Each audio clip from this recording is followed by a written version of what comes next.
एक समंदर है जो तूफान से खुश होता है। अल्हम्दुलिल्लाह अब ये फकीर पश्तो बयान से खुश होता है। माशाल्लाह, आप मेरे साथ बोलते रहिए आदत की तरह, नेकियों में ये रह जाएगा बरकत की तरह। मोहब्बत से कह दें जरा सुभान अल्लाह। दिल पाक मोहब्बत से पढ़े अल्लाहुम्मा सल्ली अला मुहम्मद अल्लाहुम्मा सल्ली अला पैगंबरों के बयानों में गूंजने वाला,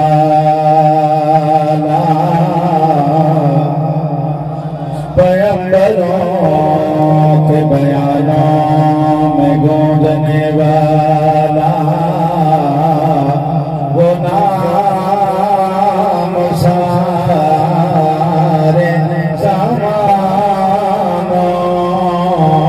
में गूंजने वाला वो नाम सारे ज़मानों में गूंजने वाला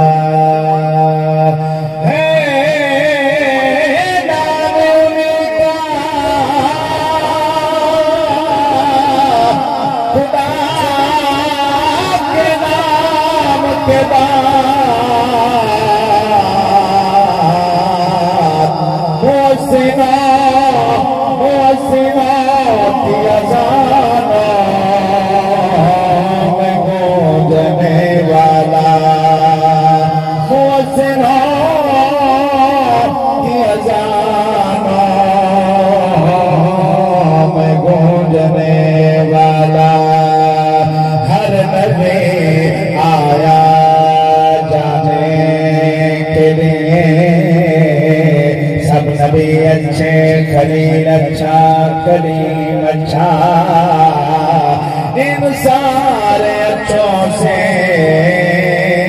मोहम्मद के यतीम अच्छा। हर नबी आया जाने के लिए कि मोहम्मद से वफा तो हम तेरे हैं, ये जहाँ चीज है क्या लोहो कलम तेरे हैं। हर नबी आया जाने के लिए मेरे आका आए छा जाने के लिए। मोहब्बत से बोले जरा सुभान अल्लाह।